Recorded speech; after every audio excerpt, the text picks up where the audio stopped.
Well, this is the entrance to the Molina Family Latino Gallery, the first gallery of the National Museum of the American Latino.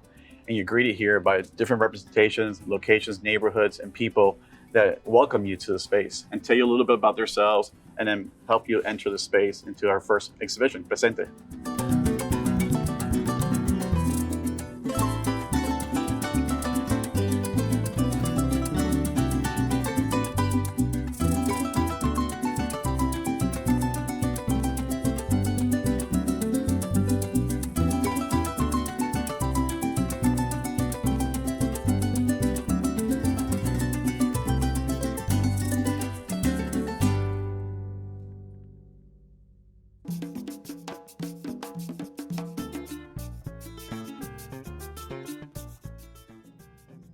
What we're looking at here is a ceremonial outfit. That's what a regalia is. It was made by two sisters from the Pueblo Genízaro de Abiquiu. Delilah and Chabela Trujillo are part of a community that descends from formerly enslaved and indentured indigenous people. That's what Genízaros are called in the state of New Mexico.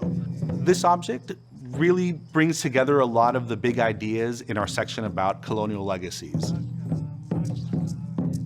On the one hand, you have this old history of colonization, but you have this contemporary story of survival and resilience. Well, Latino history is American history. And to tell that full story, and to tell that full history, we need to acknowledge our colonial past. So here we feature a portrait of Pope, the sculpture. He's a Tiwa leader, organized the Pueblo Revolt 1680. We feature Toypurina, which is a medicine woman that was opposed to colonial rule. So these are important stories to feature and highlight how important they are in shaping our future. And these communities were around for hundreds of years before European colonization. So that's important on how that led to shaping our history.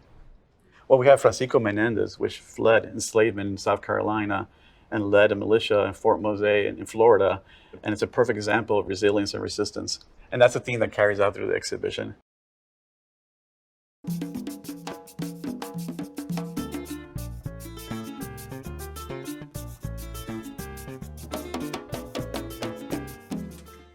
This is an object that really leads into our section about the Mexican-American and Spanish-American War because it's an object that talks about the circulation of stories, the way we tell history in newspapers or in memoirs or in novels, and about the images that circulate around history. And many times we have stories that come from different viewpoints, in particular from the Mexican-American and Puerto Rican viewpoint when talking about the history of U.S. expansionism.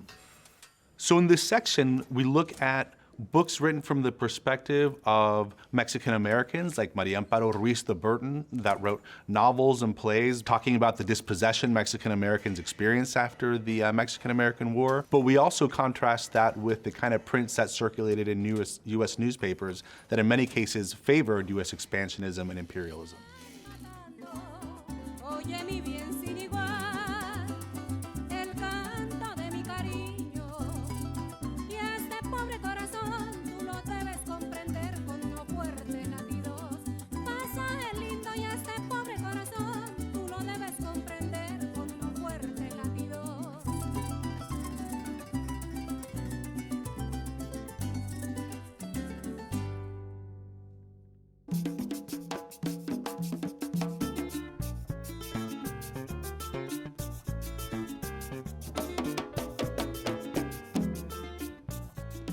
The object behind me is a balsa, or a raft that was used by two Cuban men who were fleeing Cuba in the early 1990s, in 1992.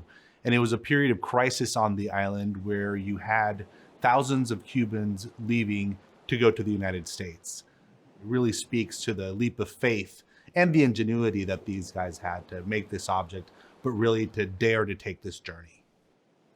There is no single immigration experience. Here you see a story about struggle, leaving your country, and the push and pull factors, what leads an immigrant to do that, to go through this incredible journey. And those are the stories that we explore in this gallery. You know, what it means to be an immigrant, what it means to arrive in this country. Now, if you were here in the past, before Europeans arrived, or if you arrived here yesterday, we have so many common struggles and so many dreams that we want to achieve here in this country.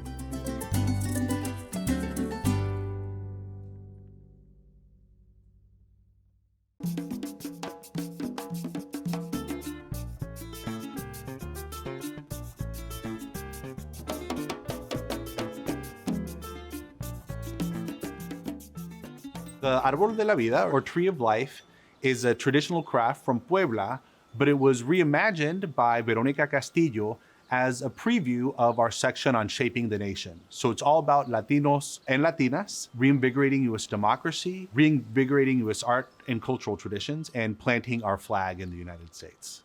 And then you have all different people that share their stories in this exhibit. You have Roberto Clemente, a famous baseball player, of course. Carmen Luján, which is a softball player. Many people don't know, but she was very important in the Latino sports world. But then you also have Celia Cruz, Sonia Sotomayor, other personalities that helped shape the nation.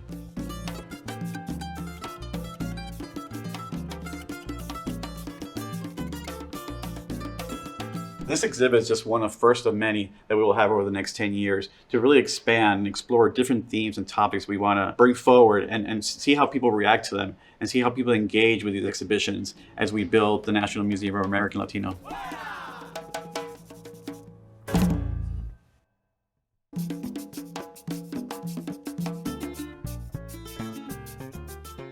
This is a forum, a public space, a plaza, where visitors can engage with each other, but also engage with these first-person narratives that we have and actually learn more from other people and personalities that are featured in this exhibition.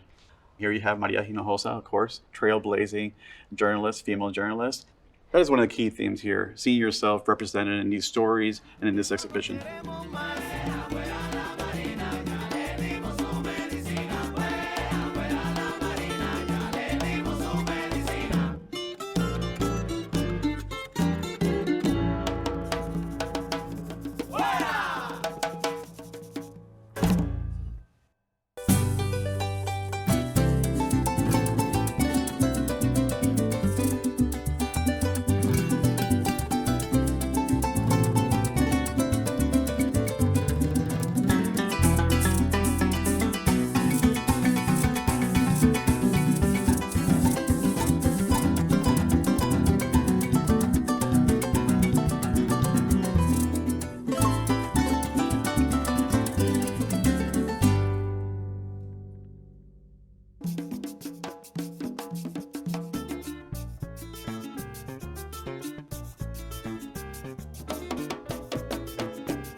I think it's really hard to do a description of the Latino community in sort of one sweeping statement. In and of itself, it's a wonderfully diverse community.